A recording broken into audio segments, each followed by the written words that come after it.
Hafa Day and welcome to KOM News Extra. I'm Sonya Artero. The Guam chapter of the International Reading Association has brought to Guam the popular children's book author and illustrator Ralph Maciello, a.k.a. the Icky Bug Man.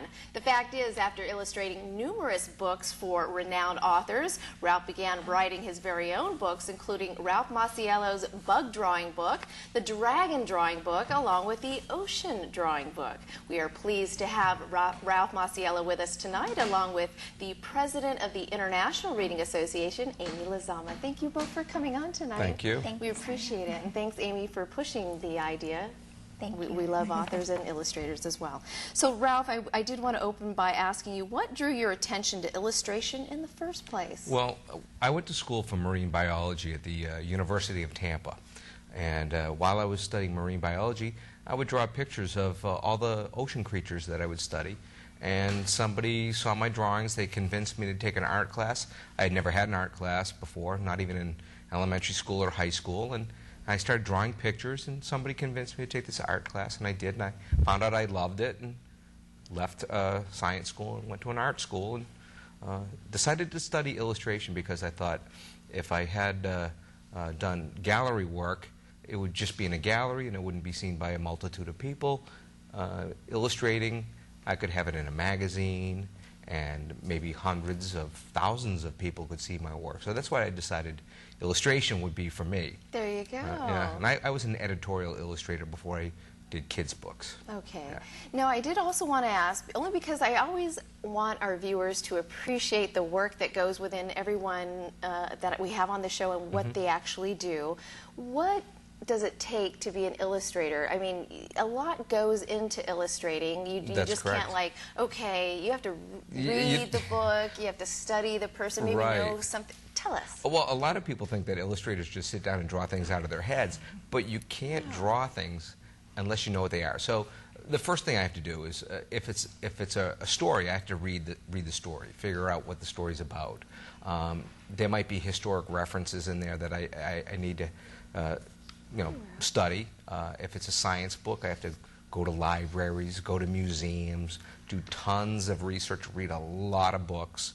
And once I've done my research, I start sketching it out. And I might do about 50 sketches per page in a book. And if you figure a children's book is 32 pages, plus the cover, that's 33 illustrations, there's about 1,500 sketches per book.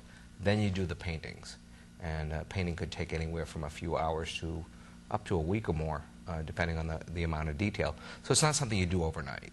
Now, you also produce a how-to-draw series. And is that something you did in order to inspire others? What inspired you in the first place? Well, the How to Draw book series became something that I wanted to do from my school visits. I visit schools all over the United States. I've been to over 2,300 schools since 1987. And kids are always asking me how to draw things. And I was at a school, and a child said, "I'd like to draw a picture of a beetle." And I said, "Well, let's take a look at a beetle." And we got a book about beetles, and we just sat down and figured out the simple shapes that we could draw looking at the beetle. And that was the origin of the How to Draw book series. Coming up with simple lines, simple shapes, drawing those first, and then adding detail. And I find that the kids, once they try these things, they draw them pretty well. Now, being that you've illustrated a number of books for not only other authors, but even your own books, what is your favorite? My favorite book is the Skull alphabet book. Now, why is that? It's kind of an unusual subject, but skulls are very interesting. The Skull alphabet book, I've always been intrigued by nature, and bones are pretty interesting. If you look at them, the different teeth that animals have, the different bone structure, you can learn an awful lot about an animal from looking at the bones. And when I talk to kids about the Skull alphabet book, that's the one they like too. Plus, I did a little thing where I hid portraits of all the United States presidents in the paintings in the book. Where in the world are the presidents? Well, I was at a school, and a teacher said to me, "I like the way you hide things in your books, because sometimes I hide things in my books." And she said, "Well, the next time you work on a book, could you make the hidden things educational?" And I asked her what she wanted. She said social studies. So I was trying to figure out what I could do. And I thought, I don't know all the presidents, so maybe if I hide them, I'll learn about them. So I hid them in the book, and now kids find them. And what they a great love educational tool. That could actually be used as a test, if you will. You know, find the presidents and identify. It was a test for me. So not only do you need to know the names of them, but you have to know what they look like as well. Now, why are you called the Icky Bug Man? Well, that became a nickname for me back in 1989. I illustrated a book called the Icky Bug Alphabet Book in 1986, and the book's sold real well, and the author started visiting schools all over the United States, and he would tell kids, write to the Icky Bug Man. And I started getting letters in the mail, Dear Icky Bug Man, and I didn't know why.